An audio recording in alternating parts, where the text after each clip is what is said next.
Welcome back to another episode of Blatantly Honest with Makaila Nichols. On today's episode, I sat down with Tessa Stuckey. She's a licensed therapist, mom of 4 boys, speaker, and author of the book For the Sake of Our Youth. As a therapist, Tessa has seen it all. Today, we talk about everything that young people are facing, including technology addiction, suicide, and body dysmorphia. Welcome, Tessa. You're going to be our last guest of the season for, well, not the season, I'm going to say the year. So 2020, last 2020 guest. Oh, nice. All right. Let's end it strong, right? We better. Yeah, I'm so ready for 2020 to be over. Like, Oh, I know. it's just, but I'm happy to have you on as our last guest to really kind of kick it in.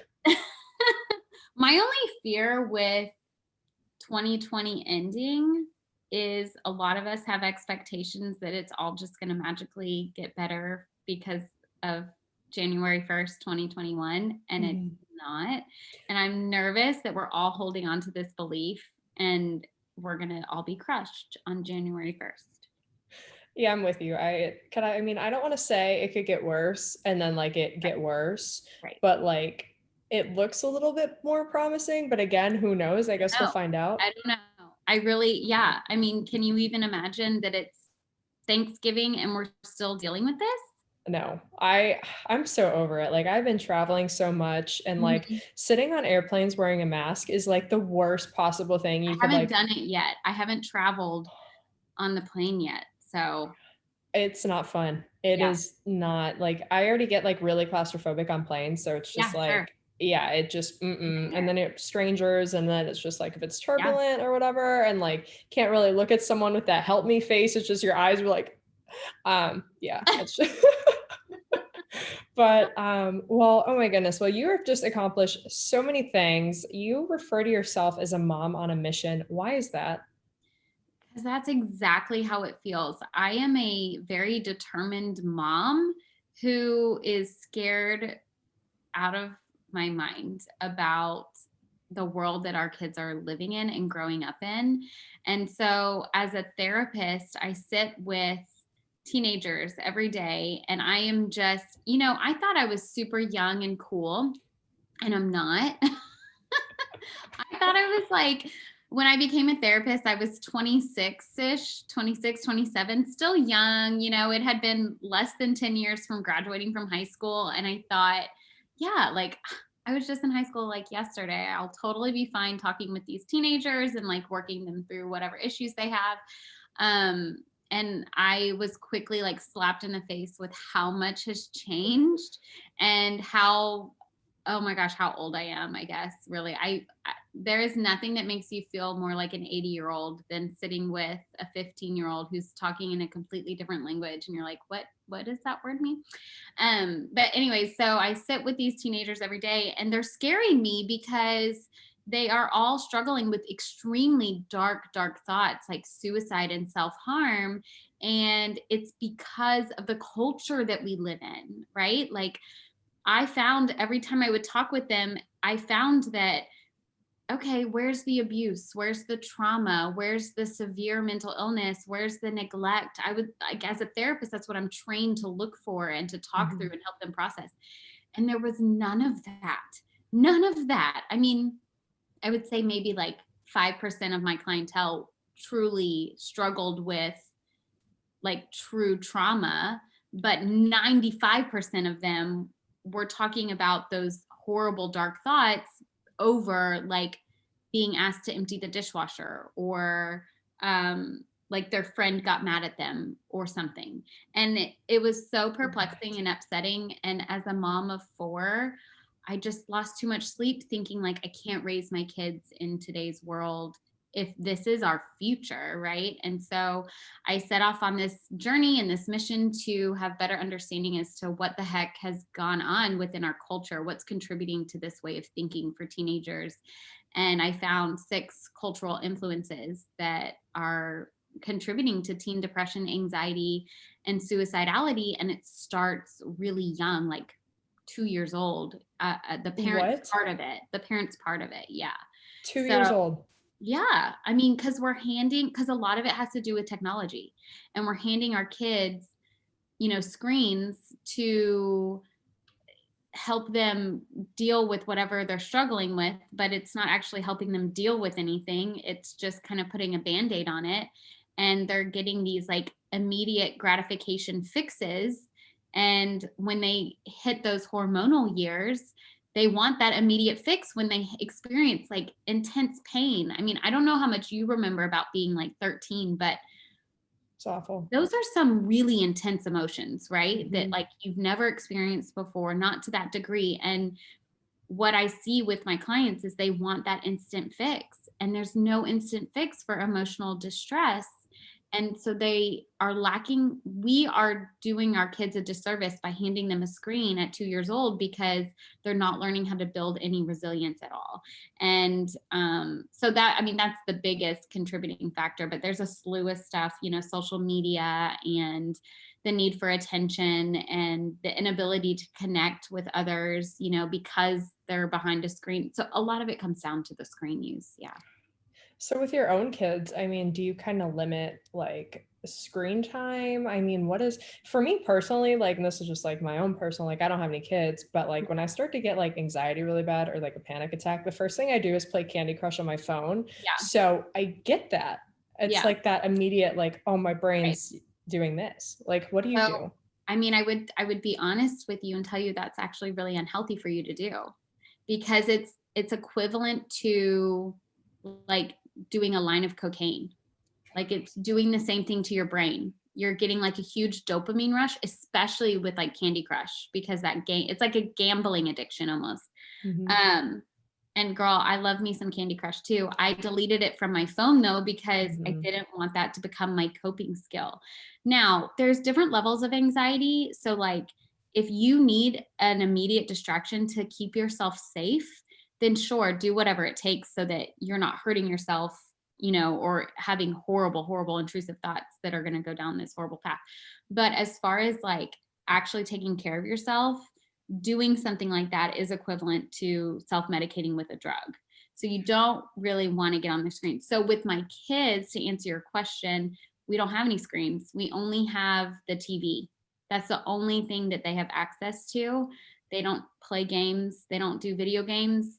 We have a Nintendo Switch that comes out once in a blue moon, because I personally like Mario Kart, you know. Who doesn't? So every now and then, like if it's a rainy day, I'll be like, hey, you know what, today might be a good Nintendo day.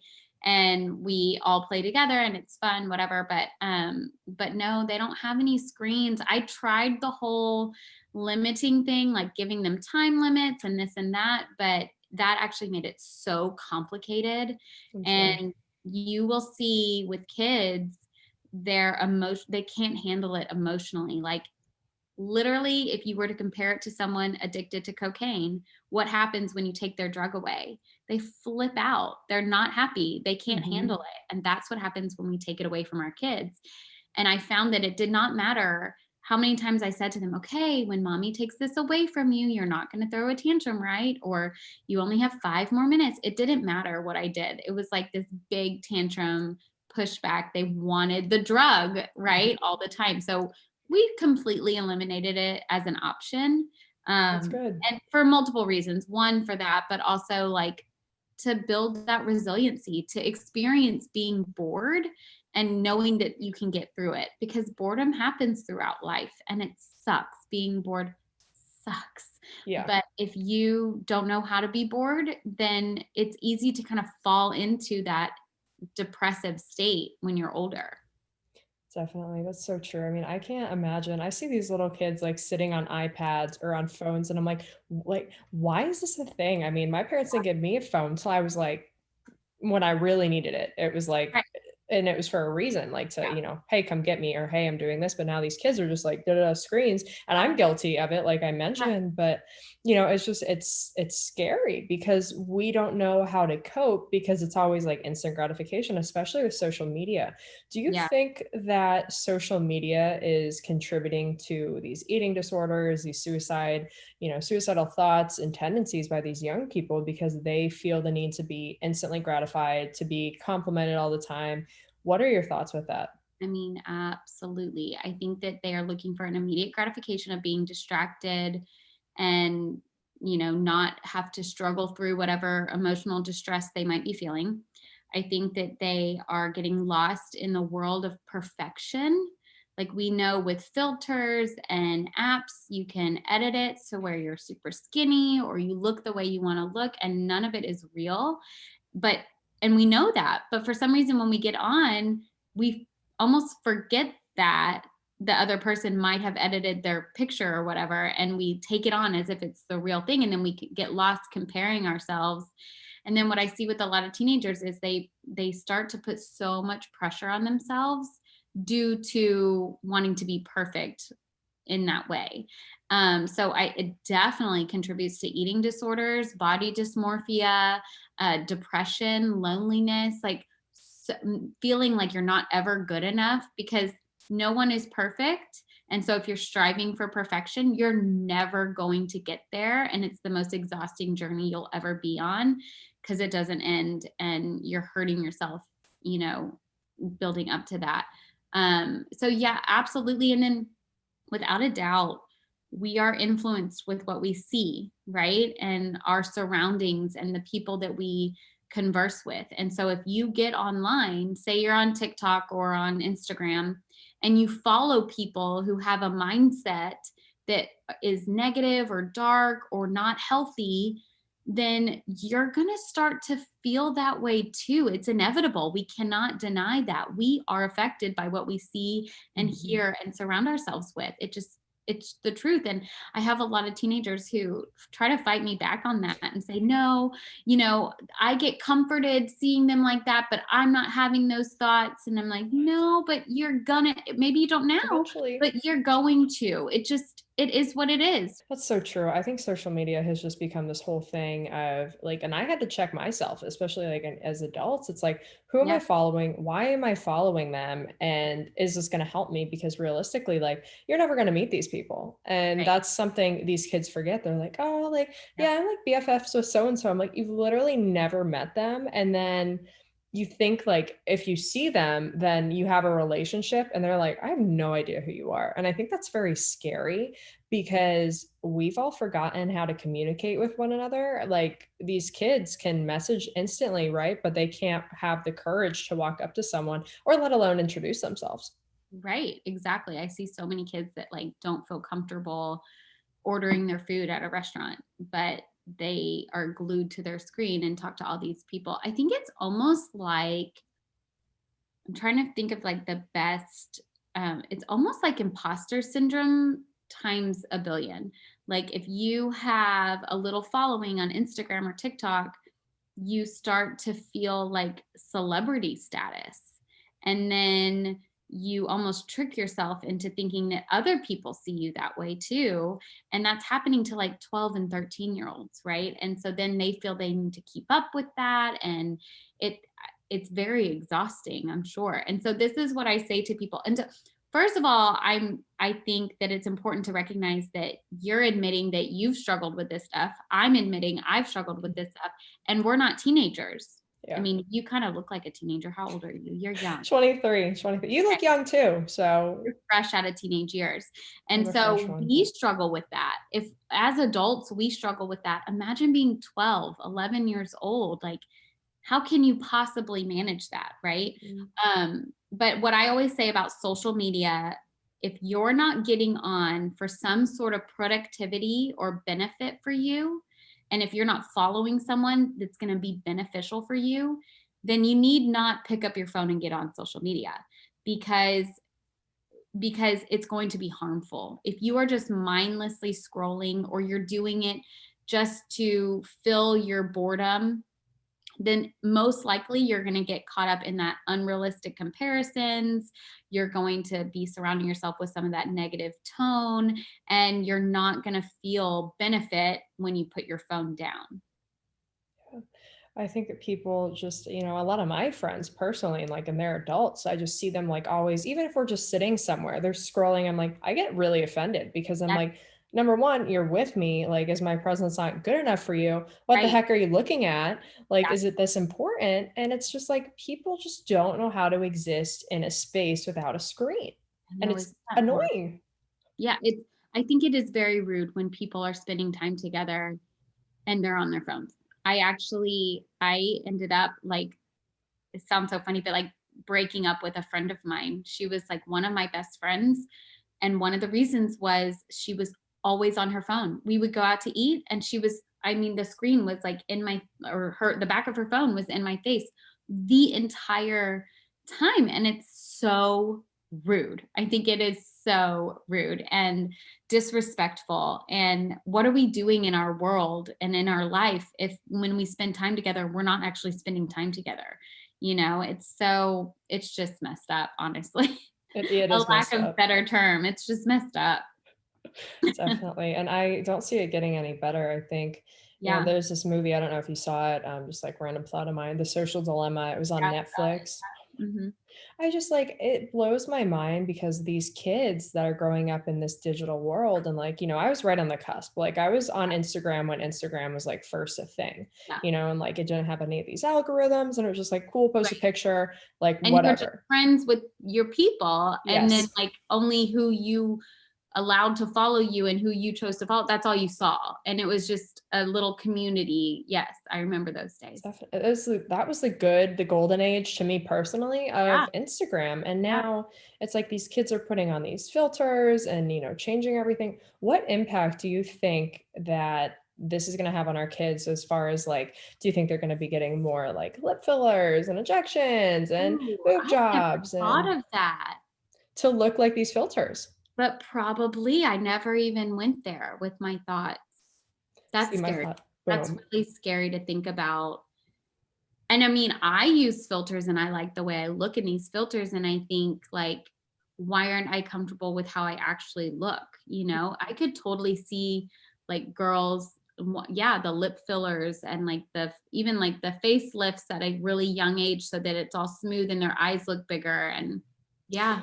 I mean, that part with plastic surgery, I think has gone far already, right? Like it's been like that for a long time. And I think that these filters are probably just encouraging that. Something that's already been bad. It's just giving another little nudge towards that. But yeah, I think that social media has just gotten to a place that's really unhealthy and scary for so many people.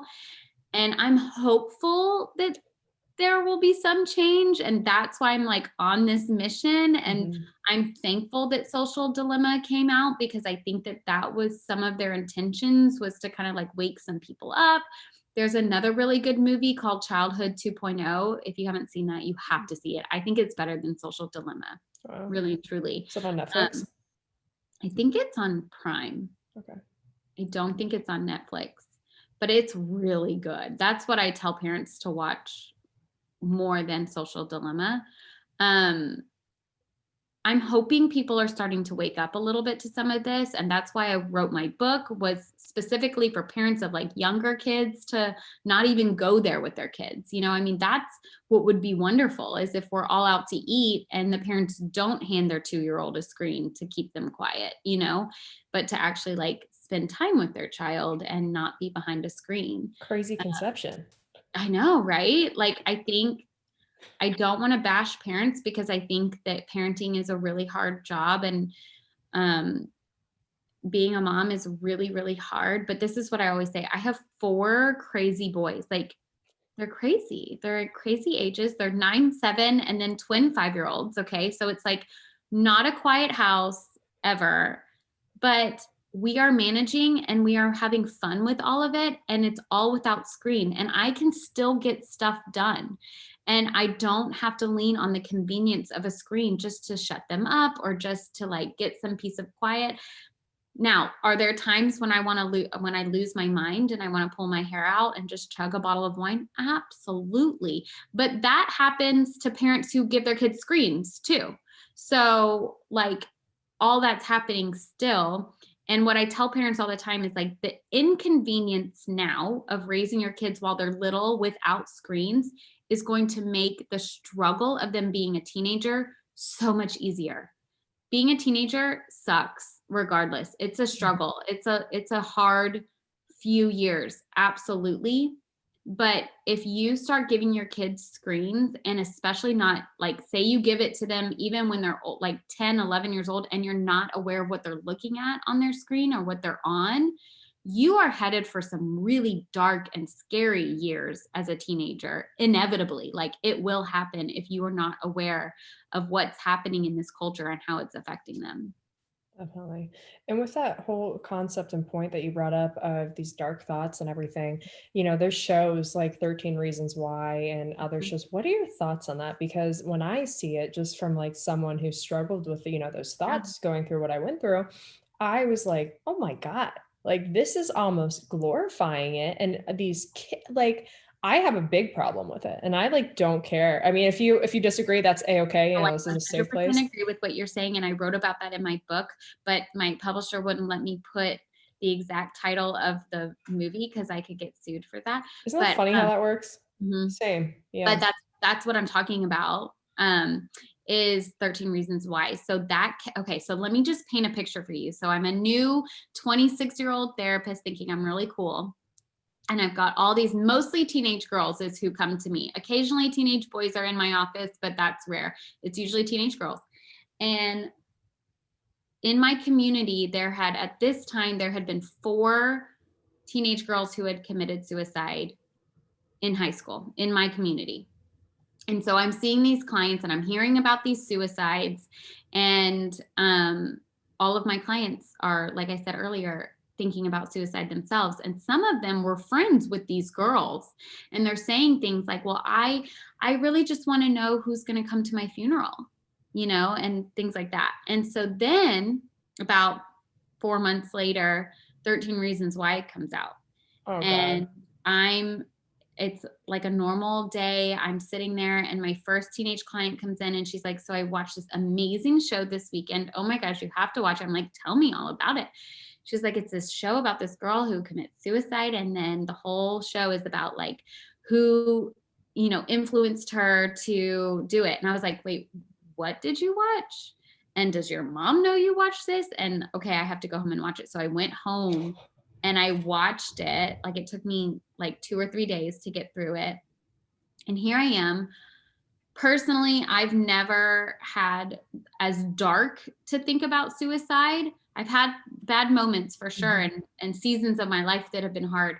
But I've never gone dark enough that way. And I'm sitting there watching the show and I'm thinking, this is messing me up. And if this is messing me up, what is this doing to my clients who are having these thoughts already? And I think their intention was good, to spread awareness maybe and to share that there are teenagers who are truly struggling with some of this stuff. But I think unintentionally they created and contributed to this culture of glorifying, romanticizing suicide, creating this fantasy that you get to see everyone missing you. I mean, the character in the show is talking throughout the entire season, right? She narrates the entire season. So there's this fantasy that when you end your life by suicide, you get to see everybody missing you and being sad. And no, it's not good. Not good at all. I had a big problem with it. That just makes me sick. I mean, yeah, to your point of like you have it's so annoying. You have to be like a filter. You can't say what you want to say even in your book. Yeah. And Yeah. your book is called For the Sake of Our Youth, and like the title speaks for that. And it's like at the end of the day, you almost were muzzled in a sense, which I was too. You can't Yeah. say certain names and like Right. it's like, oh, so and so's going to sue you, but like that's Right. the problem. Mm-hmm. Because That's the problem. we like number one, freedom of speech. Right. So if you put yourself out there, you should be able to get called out for it. And I mean, I agree with you to the point that, they tried and I think their intentions were good, Yeah. but the way they went about it, awful. I think that and you know this probably better than I do, being a model and being out in that industry, but I think that their intentions were good, but that in order to sell and to be entertaining and to get good ratings, that was the higher priority, Of right? course. And so they wanted to just make sure it was amusing and capture the audience, and that was the most important thing to them. yeah, I don't know the legalities behind like why I can't say certain things, because freedom of speech is a thing. And I'm not Oprah, right? Like that's what it was. Like Oprah said something negative about a hamburger. I think this is where it all comes from. She said something negative about a hamburger and they sued her because she has such an influence on people. Well, this girl is no Oprah, right? I'd like to meet Oprah, but I'm no Oprah. And so I'm not going to have this huge influence that's going to like cancel Netflix for anyone, right? I didn't sign any sort of contract saying I'll never speak about this show. So why can't I say it? I get that my publisher was trying to protect me, but it is upsetting. Yeah, I think it's very upsetting. And to your point, wow, if it really comes down to Oprah and a burger, like that's the problem again with our society is like Right. it's all about influencers and followers and likes and blah blah blah blah blah blah And blah that blah was blah. when Oprah was like back in the, the real like the what days, like whatever days, like the 90s. Yeah. Like that happened a long time ago before influencer was even like A word. a thing. Yeah. Wow. Mm-hmm. So speaking about that and with influencers and whatnot, all these young people, I feel like that's their dream and aspiration is to become an influencer. So if someone plops down in front of you for a session or just in general, and they're like, yeah, like I actually just like want to be an influencer, blah, blah, blah, blah. Like, what do you have to say to those kids? Because like, I don't know. Yeah. Well, if I'm in the room with them, I obviously don't want to be rude and laugh in their face or anything like that. And so I'll say something like, oh, that sounds cool. How are you going to do that? And what exactly are you trying to influence? So like, there's something about that. Like I'm all about being an influencer, but does that mean I want to be like this Instagram star? Not necessarily. I want to influence people to do good things. And I want to influence people to read my book so that they can make changes within this culture. But they have this unrealistic fantasy idea behind it. I've had a lot of clients, I haven't heard it lately, but I've had a lot of clients who are like, I'm just gonna drop out of school and do a YouTube channel. And I'm like, okay, well, like tell me how you're gonna do that, and like how are you so sure that you're gonna get enough followers to take care of yourself? I mean, and then once we talk more and more about it, they're like, I'm not actually going to do that. I'm like, okay. So like I try to help them break down fantasy back and bring them back to reality, And if that whole concept, like fantasy versus reality, do you think that the teenagers and the youth and even adults are just in this fantasy land all the time? Because I think like I said, I don't think we know how to cope. We don't know how to be without screens. We think that we're all going to become mega influencer Instagram people. Yeah. Like what do you think the root problem is with society? I think that we are all, or a lot of people in this society are experiencing loneliness. I think more now with COVID and the pandemic. And I think that comes from the trick of thinking you're connecting with someone via Instagram or Facebook or whatever. And really, you're not truly connecting with someone. It doesn't weigh as much as if you were face to face with someone or you were actually bonding with someone as a friend. And so I think that everyone is kind of sitting in this lonely, dark cloud. And loneliness is a very, very powerful emotion. It can make you do things that you would never do. I think loneliness is something that takes over a lot of us and almost becomes like, I don't know, like takes over and makes you do things that you wouldn't do. You're not thinking rationally. And I think that a lot of people like the idea of their fantasy, I call it their digital identity online, because that makes them feel less lonely for a little bit. Mm-hmm. But then when they put their phone down, they're back to feeling lonely, right? But I think that that's what it comes down to is nobody is, and this is in general terms, obviously there's exceptions to everything. But I think that if people are not self-aware of this and the effects of their phones on them, then they are sitting in a very lonely space and they're not connecting with the people that are in their real life in the right way. And so I think that that's what it is with that fantasy. Yeah. Definitely. So with that being said, what is your hope? What is your dream for 2021 and just in general? I mean, like, totally unrealistically, I wish we could all get rid of our wish we could all like go back to flip phones, you know? Mhm.